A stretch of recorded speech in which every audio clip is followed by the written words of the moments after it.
Late evening summer light filters through the black spruce trees lining the edge of the field. The blades of grass each don a golden halo, and laughter floats on the breeze as I feel my heart ache from the beauty of this Alaskan night. This is home to me. The big log house, hand-hewn barn, grain shed, greenhouses, hay fields, wildflowers, fences, the Wrangell Mountains. This place continually draws me back to itself. This land leads me. It has taught me responsibility, hard work, joy, diligence, and wonder.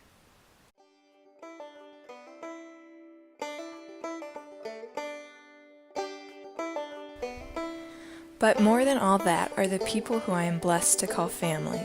When I am with them, I feel complete and comfortable in my own skin. I bloom.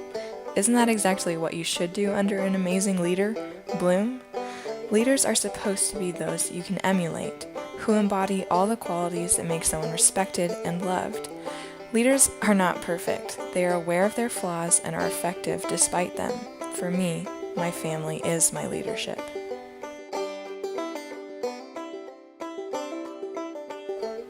My late grandpa Samuel Lightwood has shown me the value of continual learning. His shelves were always filled with books on topics from agriculture to Quaker religious practices. If anyone was willing to listen, he was willing to talk. He was dedicated, strong, wise, and, as my grandma says, there wasn't another man like him. My late paternal grandma Adina Knutson taught me the value of hard work. She could outpick anyone when it came to berry picking and often rose at 4 a.m. so she could bake her famous donuts and sweet rolls. We picked foxtail, hauled firewood, patched the driveway, cleaned the house, and weeded together. She was an artist with a room full of paints and brushes and a sharp sense of humor, which often caused her belly laugh to fill a room. My grandma Marion Lightwood is a woman of quiet strength. She has a golden servant heart and loves her family enormously. She has taught me to sew and crochet and bake the best homemade macaroni and cheese ever made. I once asked her what she would say if asked what her life advice was. After a moment, she looked at me and said, "Look for the happy things, the funny side." My dad, Tony Knutson, is the kind of guy who knows how to turn any situation into an adventure. He loves deeply and knows the value of admitting when you're wrong. He has taught me that taking the time to do something right the first time will provide a much-needed strong foundation that is always worth the work.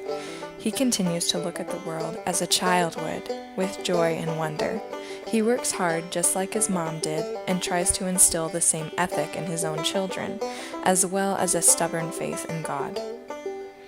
My mom, Julie Knutson, feels deeply. She has always been there for me and encourages me to question what is normal.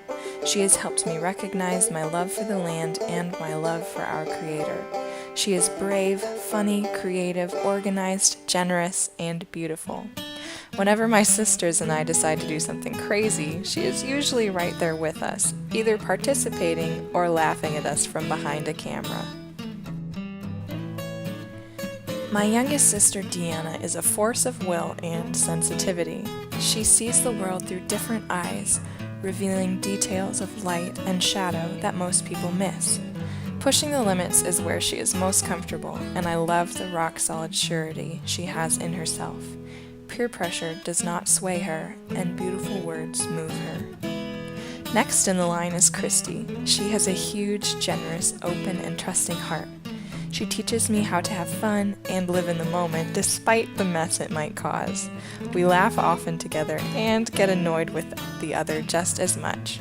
Her dreams drive her and she works tirelessly to achieve what she wants.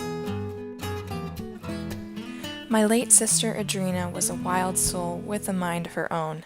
She assumed rules were there to be broken and passions were meant to be pursued. She encouraged me tirelessly and was a steadfast influence in many of my decisions. She saw people equally, staunchly defended those she loved, and was an emotional open book. She was my very best friend. Together, my family leads me every day. They make me stronger and help me grow. When I think of the way I want to live my life, I am reminded of something Adrena wrote in the journal she kept in Africa. After spending a night feeling anxious about the next day's shoot, she said, "When finally relaxed, I wrote on my hand, 'Make it beautiful.' Just make it beautiful, Adrena. You know how. Trust yourself."